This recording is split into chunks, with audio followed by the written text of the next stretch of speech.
ध्यानाभ्यास के लिए कृपया अपने नेत्रों को बंद कर लें। मूर्त पदार्थों से अपनी दृष्टि हटा लें।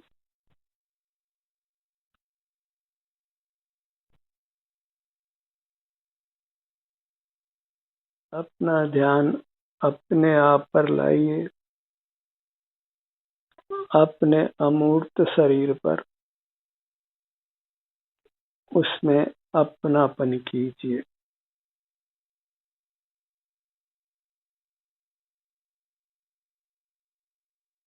मूर्त शरीर में मिली हुई हमारी अमूर्त काया है, वही हमारा स्वरूप है, हमारी निधि है। हम उसके स्वामी हैं और उसी से हम महान हैं। परमात्मा समान हमारी मूरत है, उसको पहचानिए।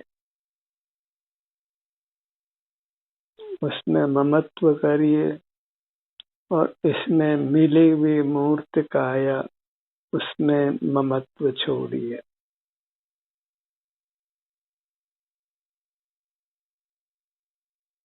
मिली हुई मूर्त काया है, वह मेरी नहीं है, वह मैं नहीं हूँ।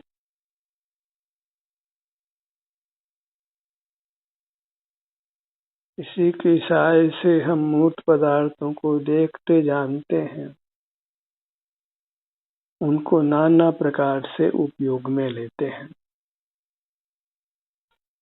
नाना प्रकार की काय चेष्टा और वचन चेष्टा करते हैं।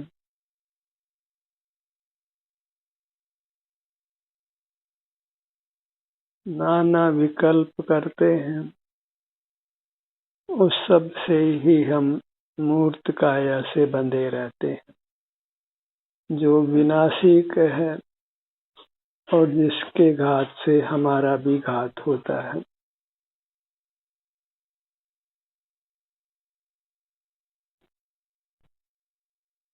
मूर्त काया के बंधन से मुक्त होने के लिए मूर्त पदार्थों के साथ व्यवहार समाप्त करिए, बंद करिए और अपनी ही अमूर्त काया के साथ व्यवहार कीजिए। उसके सन्मुख रहिए। उसी से उसके सुख स्वभाव का हमको भोग होता है।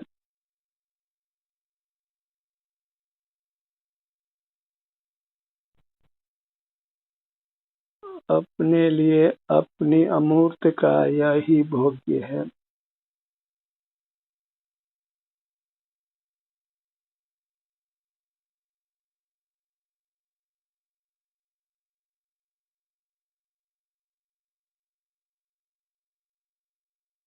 इसके सन्मुख होने से इसी के सुख का हमको भोग होता है, अनुभव होता है।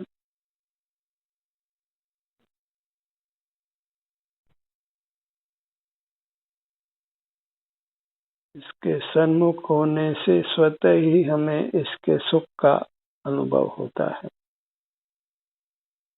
हम सुखी होते हैं।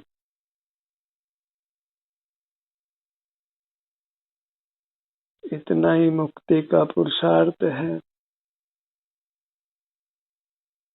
कि हम अपने सन्मुख रहें और मूर्त पदार्थों के सन्मुख नहीं रहें। उनके साथ सकल व्यवहार को छोड़ने का प्रयत्न करें, क्योंकि मूर्त के साथ किया गया व्यवहार ही हमको संसार में नाना दुख देता है।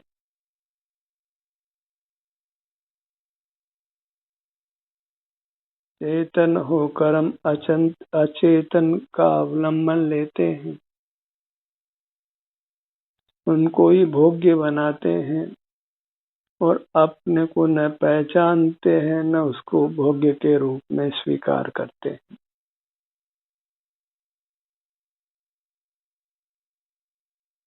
अपना मुख अपनी ओर लाकर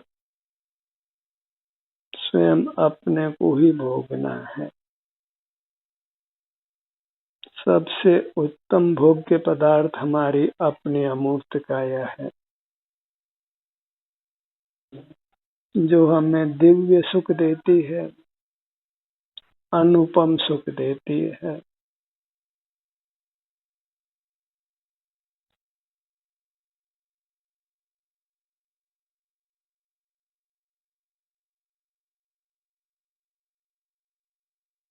सुख के लिए यह एक अनिवार्य शर्त है कि हम मूर्त पदार्थों के साथ कोई व्यवहार नहीं करें। जानने देखने से लेकर उनके मालिक बनने तक, नाना प्रकार से उनको उपयोग में लेने तक।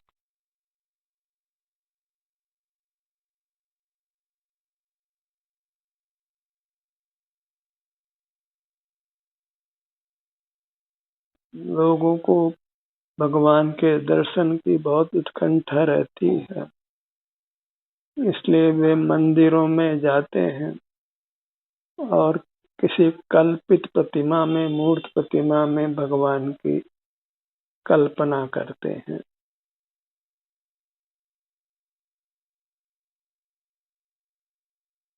अचेतन में ही परमात्मा को ढूंढते हैं, मूर्त में ही परमात्मा को ढूंढते हैं। और अपना स्वरूप सिर से पांव तक है, जो अमूर्त है और चेतन है, उसको परमात्मा के रूप से स्वीकार नहीं करते।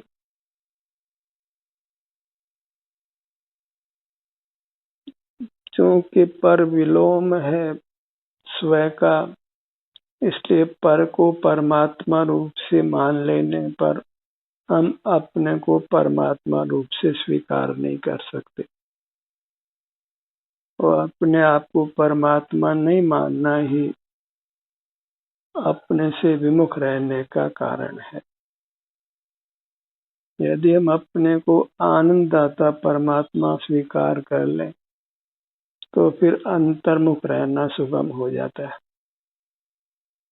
हमें आनंद की कामना है और हमारी अमूर्त काया आनंद देती है, तो फिर हम सहज ही उससे युक्त रहते हैं।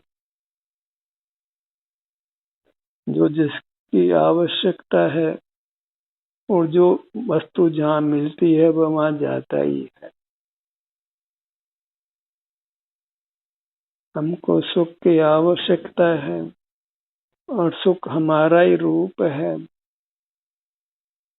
हमारे अमूर्त काया ही सुख स्वरूप है, ऐसा मान लिया जाए तो फिर सहज ही हम अपने अमूर्त काया के सन्मुख रहते हैं।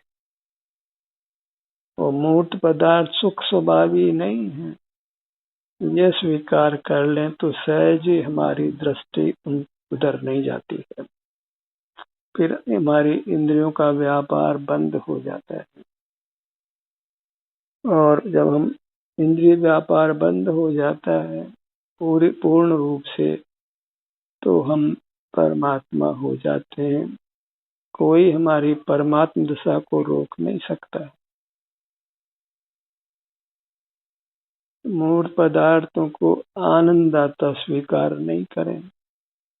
पर पदार्थों को, चाहे वो चेतन हो या अचेतन हो, उनको आनंददाता स्वीकार नहीं करें और अपने अमूर्त काया को आनंददाता स्वीकार करें, तो सहज बहिर्मुखता मिटती है और अंतर्मुखता होती है।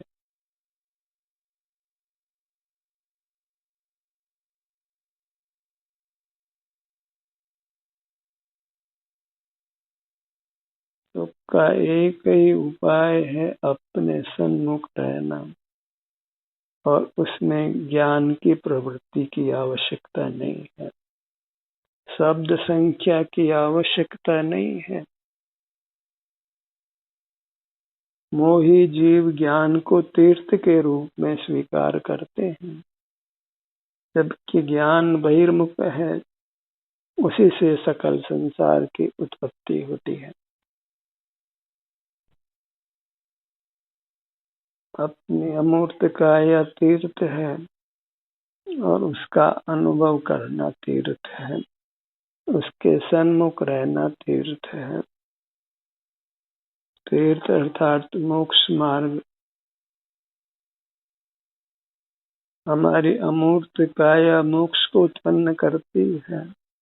हमारा मुख जो इसकी ओर होता है वह मोक्ष को उत्पन्न करता है। सुख के दो ही हेतु हैं, एक हमारी अमूर्त काया और दूसरा उसके सन्मुख रहना। और दोनों ही हमारे रूप हैं, एक नित्य रूप है और एक अनित्य रूप है। जो विस्तार है, जो क्षेत्र है हमारा, वो नित्य है, और जो हम इसके सन्मुख होते हैं, सन्मुखता का जो परिणाम होता है वह प्रति समय नया नया उत्पन्न होता है, इसलिए उसको अनित्य कहा गया है। एक वस्तु में ये दो भेद हैं, ये दोनों भेद ही मुक्ति के दाता हैं। अपनी अमूर्त काया और उसके सन्मुख उपयोग, उसकी सन्मुखता।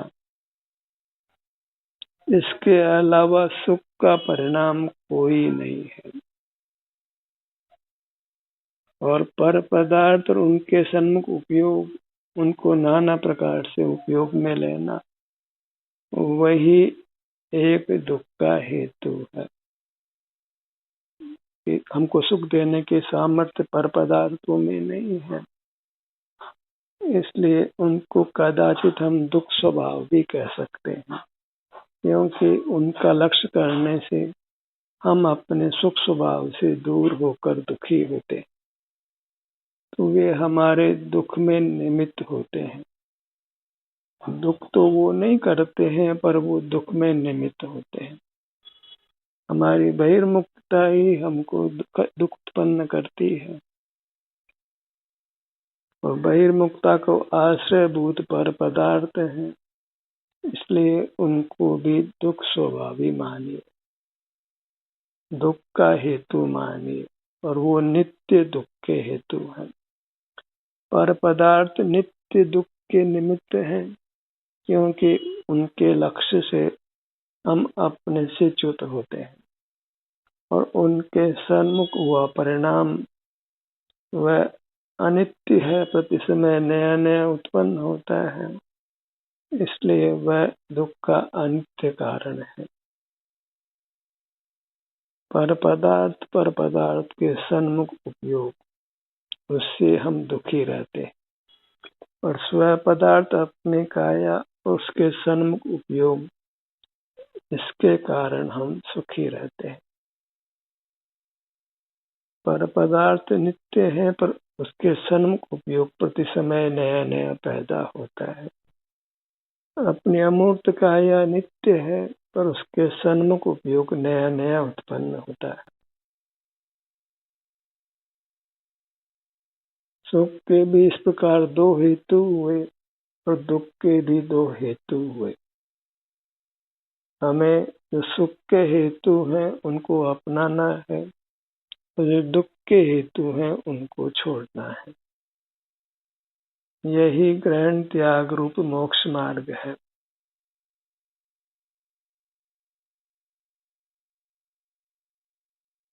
सुख के साधनों को, जो अपनी काया है, फिर सन्मुख उपयोग है, उसको अपनाइए, और दुख के साधन जो पर पदार्थ हैं और उनके सन्मुख उपयोग है, उनको छोड़िए। इस प्रकार ग्रहण त्याग रूप मोक्ष मार्ग है। अपने ध्यान को अपने मध्य भाग, पेट के भाग पर लाइए। पेट के फूलने और सिकुड़ने से श्वास का आना जाना स्वमेव होता है, जन्म से लेकर मरण तक। हम तो अपने कामों में लगे रहते हैं, बाहर बहिर्मुख रहकर, और ये पेट का फूलना और सिकुड़ना होता रहता है और श्वास का आना जाना बना रहता है। फिर भले ही हम कहें कि हम श्वास लेते हैं, पर हमको श्वास लेने की फुर्सत कहाँ है। हम तो बाहर की दुनिया से पूरी तरह संलग्न रहते हैं। श्वास तो अपने आप ही आती जाती रहती है। यदि हम पेट के फूलने और सिकुड़ने को अनुभव में लें तो सहज ही हम बाहर की दुनिया से विमुख होते हैं और पेट के फूलने और सिकुड़ने को अनुभव में लेने से श्वासोच्छ्वास की प्रक्रिया निर्दोष होती है, दीर्घ होती है, धीमी होती है और वह हमारे स्वास्थ्य का कारण होती है, सुख का कारण बनती है। इसलिए पेट के भाग में पेट के फूलने और सिकुड़ने को मात्र अनुभव में लीजिए।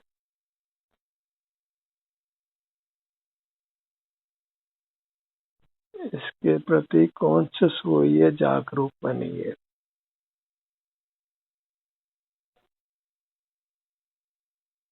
और इससे मिलने वाले उत्तम स्वास्थ्य और सुख को भोगिए।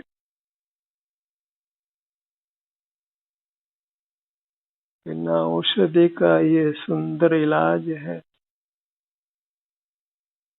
जोखिम रहित इलाज है।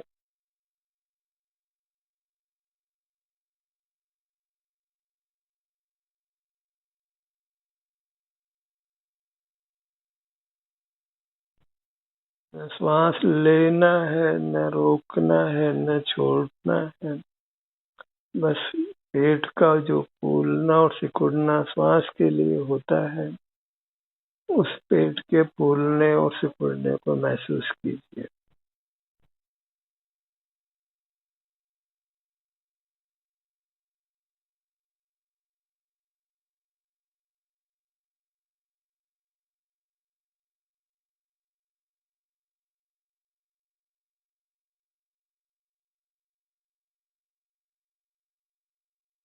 स्वास्थ्य प्राप्त करने का, सुख प्राप्त करने का ये अत्यंत स्वाधीन उपाय है।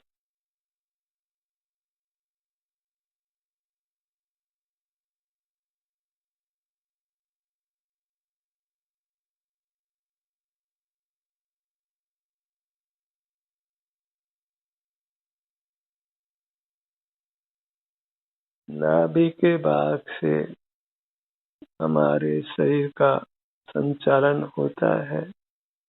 श्वास के निमित्त से, इसलिए पेट के भाग को महत्व दीजिए, इसका निरंतर एहसास कीजिए।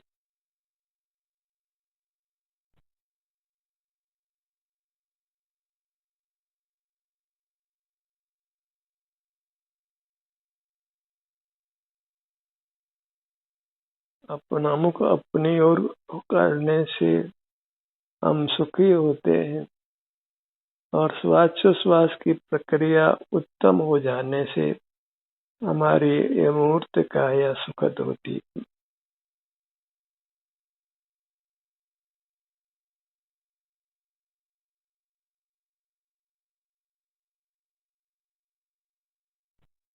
स्वतः होने वाली श्वसन क्रिया में ये पेट का फूलना और सिकुड़ना कारण है।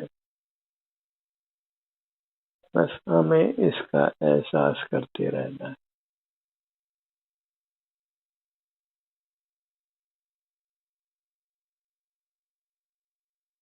मोक्ष मार्ग में कर्तृत्व का निषेध होता है। मात्र अपने शरीर में जो भी सुख दुख की दशा है, विभिन्न भागों में उसका अनुभव वेदन ही करना होता है। इस प्रकार जीव अकर्ता स्वभावी है।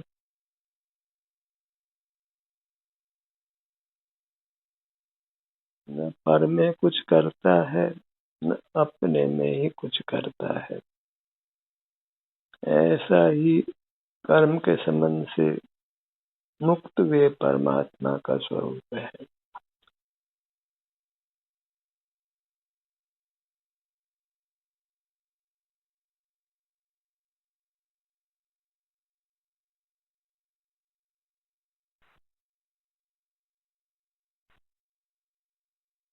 स्वतः ही श्वास दीर्घ होता है, रुकता भी है और धीरे धीरे छूटता भी है। बस हमें अपना मुख अपनी ओर रखना है।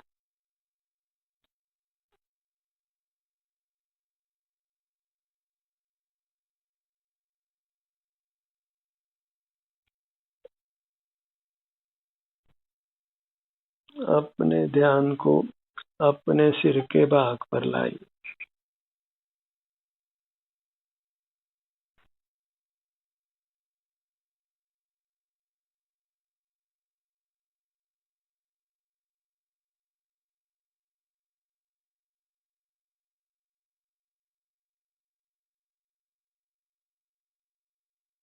हमारा सबसे छोटा भाग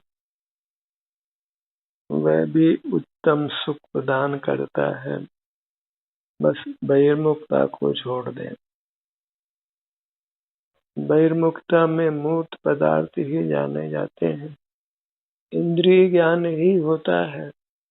उस इंद्रिय ज्ञान का निरोध रखिए।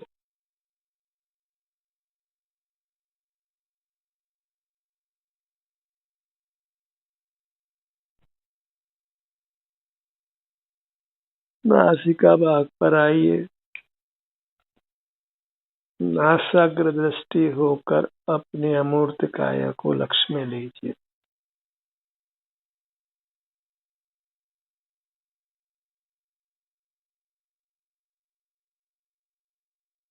किसी भी एक अंग पर अपना उपयोग लाइए और फिर उस उपयोग को अपने संपूर्ण काया में विहार कराइए।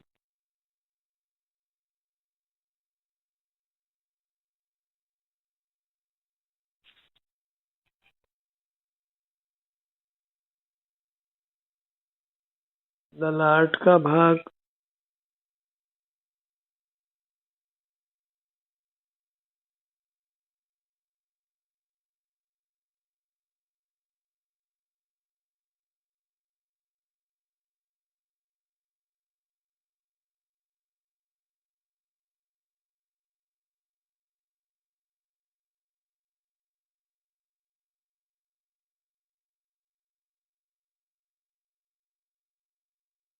अपने ध्यान को अपने मुख पर लाइए, दोनों होठों के भाग पर।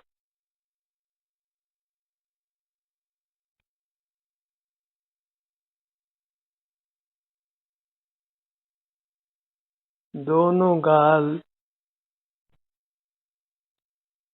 दोनों कान,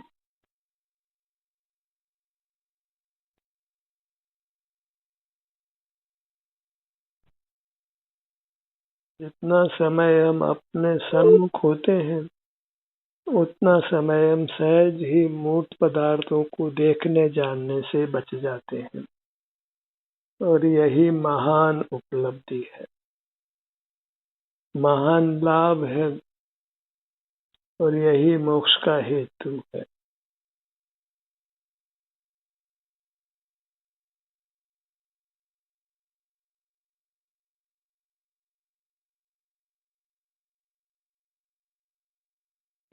अपने ध्यान को अपने मुख के भीतर तालु भाग पर लाइए।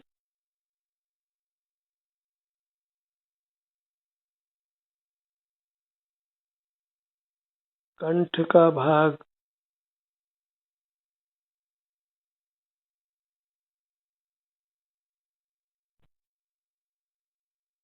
पूरा मुखमंडल,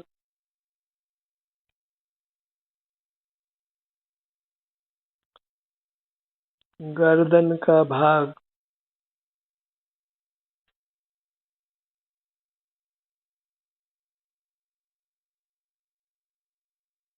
अमूर्त जीव सदा ही सुंदर है, सुशील है। अंतर्मुख जीव सदा ही सुशील है, सुंदर है, सुख का अनुभव करता है। इसलिए अंतर्मुखता को स्वीकार करिए।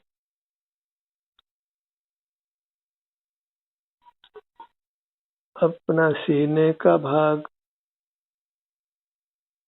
पेट का भाग और पीठ का भाग, इतना सुगम मोक्ष का पुरुषार्थ है। अपने से युक्त रहना, यही योग है जिससे हम योगीश्वर होते हैं।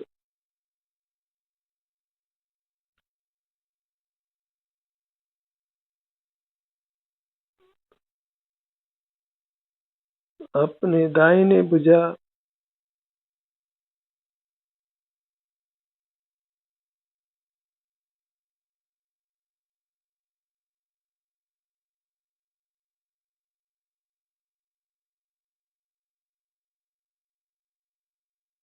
पांचों उंगलियां, हथेली, कलाई, कलाई से कोहनी तक की आगे की भुजा, कोहनी, ऊपर की भुजा, कंधा। अपने ध्यान को अब नीचे दाहिने पैर पर लाइए। पगतली से लेकर जंघा भाग तक,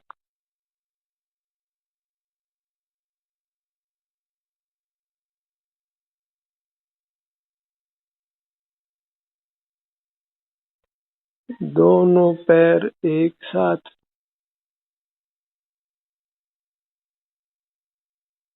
पगतली से दोनों जंघा भाग तक।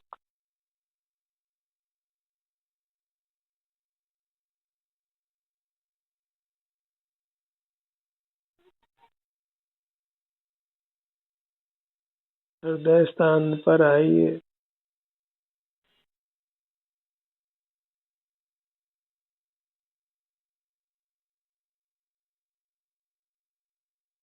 अपने ध्यान को अपने दोनों भुवों के मध्य में भूमध्य पर लाइए।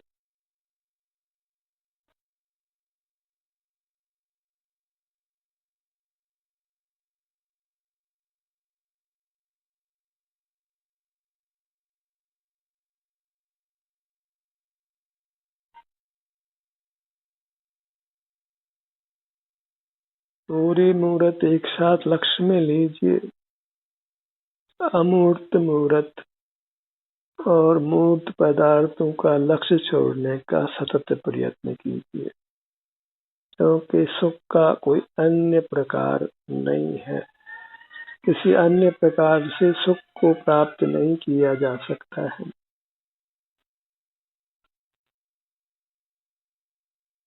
बाहर के द्वंद्व फंद को छोड़िए और अपने ही आनंद को भोगिए। ध्यान का ये सत्र यहीं समाप्त होता है। आपकी सहभागिता के लिए धन्यवाद।